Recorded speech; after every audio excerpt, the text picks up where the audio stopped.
Amigos, la Biblia profetiza la venida de un dictador mundial. A este se le llama la bestia, el hombre de pecado, el hijo de perdición, el maligno, y hoy lo llamaremos el superhombre de Satanás. Él va a convertir el mundo entero en un campo de concentración con todos los prisioneros numerados. Hace años leí sobre un hombre que quería un barómetro. Él se compró un modelo muy caro, un barómetro muy costoso y minuciosamente calibrado para pronosticar el tiempo. Él quería colocarlo en algún lugar de su casa, quizás sobre la chimenea, así que lo desenvolvió cuidadosamente y al mirarlo notó que la aguja indicaba el sector que decía huracán. Lo sacudió y aún así no se ajustó. Lo sacudió nuevamente, pero la aguja no se movió. Y él pensó, con todo lo que pagué para esta cosa y ahora tengo un barómetro defectuoso. Él vivía en Long Island y rumbo al trabajo abordó un tren para llegar a la ciudad. Cuando iba sentado, escribió una fuerte carta a la compañía que le había vendido el barómetro aparentemente defectuoso. Cuando él regresó a Long Island, el barómetro había desaparecido, pero también su casa. Porque fue en el año 1938 cuando el gran huracán pasó por ahí. El barómetro no estaba descompuesto. Simplemente él rehusó creer que un huracán venía en camino. Permítame decirle, mi estimado amigo, que no hay nada defectuoso en la palabra de Dios. No necesita ajuste, necesita creerla. Dios nos está diciendo que hay tormentas que vienen a este viejo mundo y 2 Tesalonicenses capítulo 2 nos advierte que está por venir un huracán llamado la Gran Tribulación.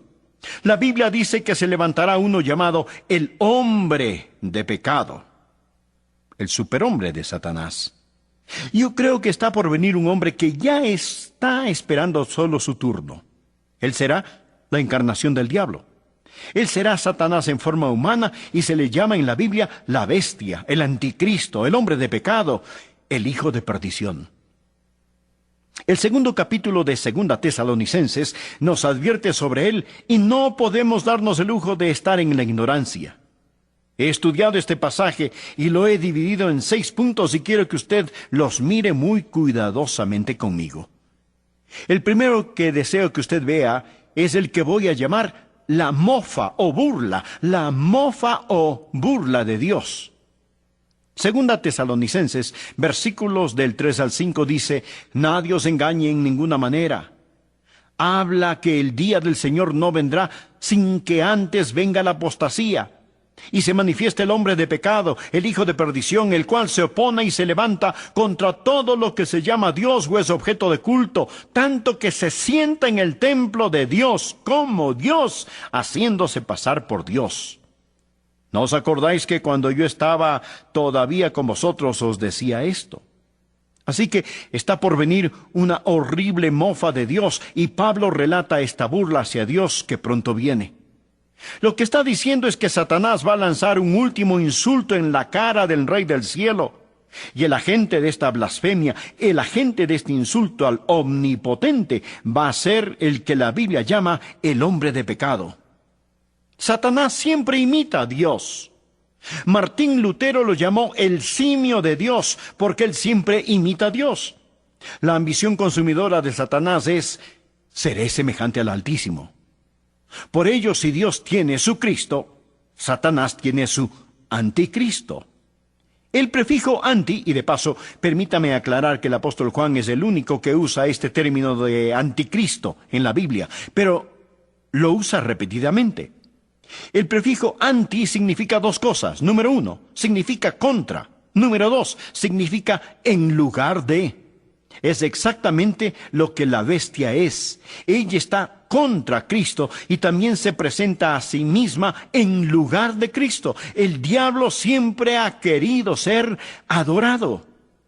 Y lo que Jesucristo es al Padre, el anticristo es al diablo. Jesús podía decir cuando estaba aquí sobre la tierra, el que me ha visto a mí, ha visto al Padre. El anticristo será capaz de decir, el que me ha visto a mí, ha visto a mi Padre, solo que su padre es el diablo. Él será Satanás en carne humana. Quizás algún individuo, alguna persona que está viva hoy, será el que se levantará y llegará a ser lo que conocemos como la bestia, el anticristo, el hombre de pecado, el hijo de perdición. Pero yo simplemente quiero decir que Pablo relata la mofa de Dios, la burla hacia Dios. Está por venir uno que se sentará en el templo de Dios y se hará pasar por Dios. Segundo, no solo la mofa de Dios es relatada, sino el misterio de iniquidad está restringido. Leemos en el versículo 6, y ahora vosotros sabéis lo que lo detiene, es decir, al anticristo, a la bestia, a fin de que a su debido tiempo se manifieste. Existe algo que está restringiendo al anticristo. Versículo 7 ahora. Porque ya está en acción el misterio de la iniquidad, solo que hay quien al presente lo detiene, hasta que él a su vez sea quitado de en medio. Vemos claramente donde la palabra dice que alguien presente lo detiene o lo restringe. Pablo dice que el misterio de iniquidad ya está en acción. Este misterio ya obraba en los tiempos de Pablo. La palabra acción significa ejercer poder. Lo que el apóstol Pablo está diciendo es que hay una fuerza satánica, malévola, que llamo el misterio de iniquidad. Es esta la fuerza que dará poder al anticristo. Él dijo, está ejerciendo en mi tiempo. Sin duda usted y yo hemos visto las obras del anticristo hoy, pero estas están restringidas. Es como si el diablo estuviera encadenado. A esta conspiración diabólica la Biblia la llama el misterio de iniquidad. Permítame decirle que hay espíritus que la Biblia llama demonios. Son organizados, inteligentes, invisibles, poderosos y son incansables. Quizás usted dirá, yo no creo en demonios. Les recuerdo que los doctores medievales no creían en las bacterias, pero éstas les hacían mucho daño. La Biblia dice en Efesios 6:12, porque no tenemos lucha contra sangre y carne, sino contra principados, contra potestades, contra huestes espirituales de maldad en las regiones celestes. Existe un misterio de iniquidad, pero la Biblia enseña que está restringido, está siendo detenido. Vimos que la mofa de Dios es relatada y el misterio de iniquidad está restringido. Existe algo y alguien que de algún modo está impidiéndole al anticristo hacer lo que él quiere. Continuemos con el tercer punto. El ministerio del Espíritu está removido. El ministerio del Espíritu será removido. Por favor, mire los versículos 7 y 8. Porque ya está en acción el misterio de iniquidad, solo que hay quien al presente lo detiene hasta que él a su vez se ha quitado de en medio. Note la palabra él, subráyela. Y entonces se manifestará aquel inicuo, el inicuo o el maligno a quien el Señor matará con el espíritu de su boca y destruirá con el resplandor de su venida. Regresemos un instante al versículo 6. Dice, y ahora vosotros sabéis lo que lo detiene. Subraye la palabra lo que. Y en el versículo 7, subraye la palabra él. Hay algo que detiene al hombre de pecado. ¿Lo qué? Y hay alguien que detiene al hombre de pecado. Él. Vemos que existe alguien y algo que restringe o detiene al anticristo. Bien, permítame decirle que el versículo 6 habla de la iglesia y el 7 habla del Espíritu Santo. ¿Dónde mora el Espíritu Santo? Pues en nosotros. Él vive en nosotros, la iglesia del Señor Jesucristo. Es el lo que del versículo 6. Y es Él, el Espíritu Santo, que vive en lo que. El Espíritu Santo vive en mí. Y mientras la iglesia está aquí, el anticristo no puede tener completo control, porque cuando el anticristo venga, Dios va a derramar su ira sobre este mundo. Mas, escúcheme amigo, no nos ha puesto Dios a nosotros para ira, porque la iglesia está aquí restringiendo el poder del anticristo, de la bestia. Bien, esto me trae al punto cuarto. La maestría de Satanás rebosará, será liberada. La maestría de Satanás rebosará. Segunda Tesalonicenses 2, comenzamos a leer en el versículo 7. Porque ya está en acción el misterio de iniquidad. Repito, el misterio de la iniquidad. Solo que hay quien al presente lo retiene hasta que él a su vez sea quitado de en medio. Y entonces se manifestará aquel inicuo a quien el Señor matará con el espíritu de su boca y destruirá con el resplandor de su venida. Inicuo cuyo advenimiento es por obra de Satanás, con gran poder y señales y prodigios mentirosos y con todo engaño de iniquidad para los que se pierden, por cuanto no recibieron el amor de la verdad para ser salvos. Amigos, qué pasaje tan atemorizante es este. Recuerde esto: el hombre de pecado va a ser Satanás encarnado. Él va a recibir su poder directamente del diablo. Versículo 9. Inicuo cuyo advenimiento es por obra de Satanás, con gran poder y señales y prodigios mentirosos. ¿Cómo será el anticristo? Yo lo llamo el superhombre de Satanás. Su genio intelectual será inmenso. Su autoridad será abrumadora, su odio extraordinario, sus técnicas espléndidas. Los hombres estarán dispuestos a morir por él. Las mujeres se rendirán a sus pies y los niños mencionarán su nombre con reverencia. La Biblia dice: se maravilló toda la tierra en pos de la bestia. Cuando uso la palabra bestia, no crea que es alguien con apariencia feroz exteriormente, repugnante. Oh, no, no. El nombre bestia habla de su carácter, no de su aspecto. Verá, la bestia es la segunda persona de la inicua Trinidad. Dios tiene una santa Trinidad, Padre, Hijo y Espíritu Santo. El diablo tiene su inicua Trinidad, el dragón, la bestia y el falso profeta. El dragón es Satanás, la bestia es el anticristo, el profeta falso es el siniestro, el ministro de propaganda, quien hará que la gente adore a la bestia, como el Espíritu Santo hace que la gente adore al Señor Jesucristo. Este rebelde va a llegar al poder por medio de la fama y la fortuna. Su mayor estrategia política será la mentira. Y es que él llegará al poder ofreciendo la paz mundial. Ponga en su margen Daniel capítulo 8, versículo 23, del 23 al 25. Y al fin del reinado de estos, está hablando del reinado de ciertos reyes, cuando los transgresores lleguen al colmo, se levantará un rey altivo de rostro y entendido en enigmas. Altivo de rostro significa que nadie puede ponérsele en contra. Y entendido en enigmas significa que ha explorado el ocultismo. Versículo 24. Y su poder se fortalecerá, mas no con fuerza propia. Es decir, que recibe poder del diablo y causará grandes ruinas y prosperará y hará arbitrariamente y destruirá a los fuertes y al pueblo de los santos. El pueblo de los santos son los judíos. Con su sagacidad hará prosperar el engaño en su mano y en su corazón se engrandecerá y sin aviso destruirá a muchos. Sin aviso destruirá porque será durante tiempos de paz, y la gente estará confiada porque habrá paz. Él vendrá como una imitación del príncipe de paz. Él hará un pacto de paz con Israel. Por fin Israel dirá: ha venido nuestro Mesías. Verá, el diablo tiene poder. Él tiene poder para realizar milagros. Mire otra vez el versículo 9.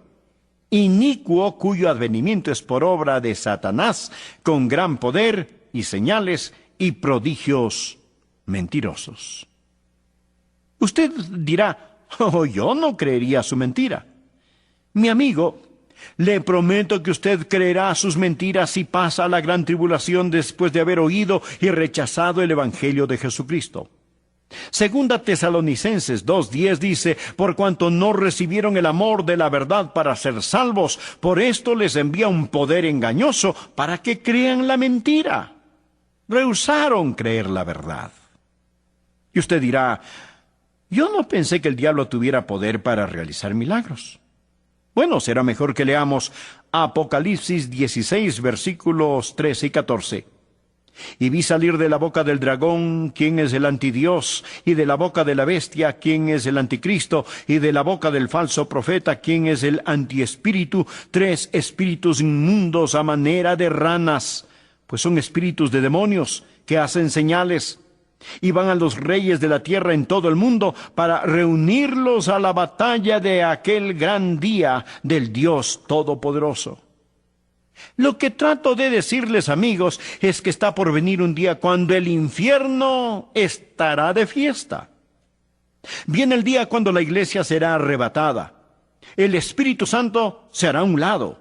Se desencadenará a Satanás y su maestría rebosará.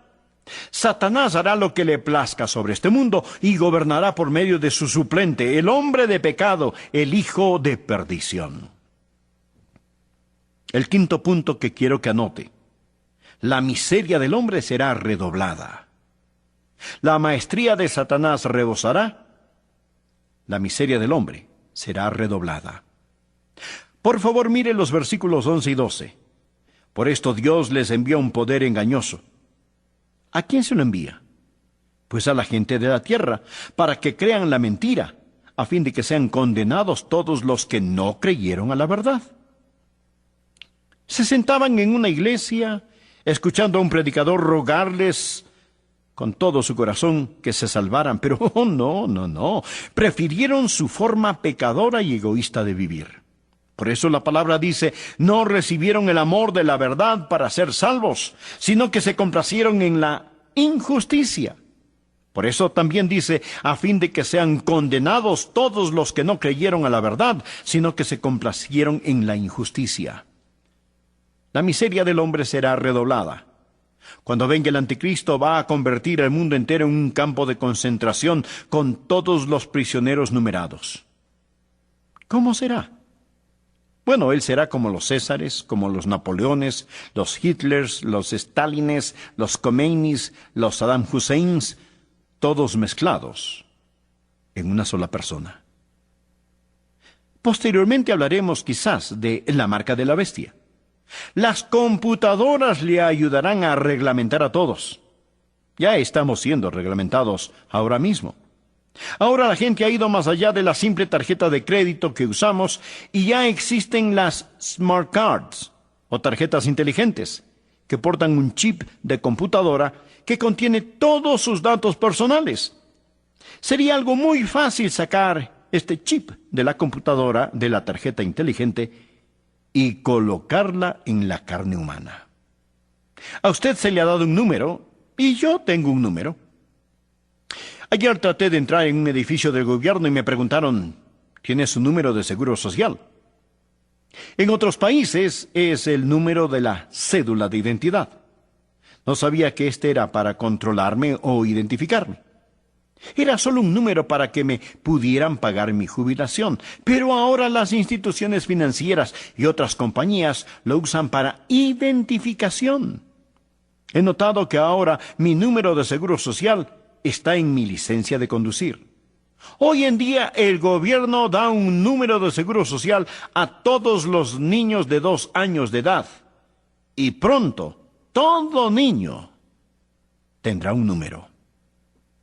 Estamos siendo organizados y la tecnología lo puede llevar todo a cabo. Le repito, amigo, está por venir un tiempo de terror. Este se acerca a este mundo y la miseria del hombre será redoblada. Si piensa que soy un pesimista, tengo que decirle que se equivoca. Porque mire, usted está oyendo a un hombre radiantemente optimista. Quiero contarle que después de la resurrección de Jesucristo en el Nuevo Testamento, no hay ni una sola nota pesimista, ni una sola nota. El apóstol Pablo no está escribiendo para amenazar a esta gente. Él escribe para consolar a estas personas y para darles esperanza. Por ello, lo último que quiero mencionar, la majestad de Jesús es revelada. Cuando la maestría de Satanás rebose, solo llegará a ser el terciopelo negro sobre el cual el diamante de su gloria brille aún mucho más. Por favor, leamos el versículo 8. Y entonces se manifestará aquel inicuo, a quien el Señor matará con el espíritu de su boca y destruirá con el resplandor de su venida. Amo este versículo. Y entonces se manifestará aquel inicuo. ¿A quién? A quien el Señor matará con el espíritu de su boca y destruirá con el resplandor de su venida. ¿Qué es el resplandor de su venida? La palabra resplandor literalmente significa superioridad, la gloria de la majestad de su venida. Hay muchas formas de expresión. Mateo 24:27 dice que Jesús viene como un relámpago. Como en relámpago así será la venida del Hijo del Hombre. Primera Tesalonicenses 5:2 dice que viene en secreto. El día del Señor vendrá como ladrón en la noche. Sin embargo, el Señor Jesús viene soberanamente como un rey. Y es de lo que hemos estado hablando aquí. Mi estimado amigo, el anticristo va a ser destruido por el resplandor de la venida de nuestro Señor y Salvador Jesucristo.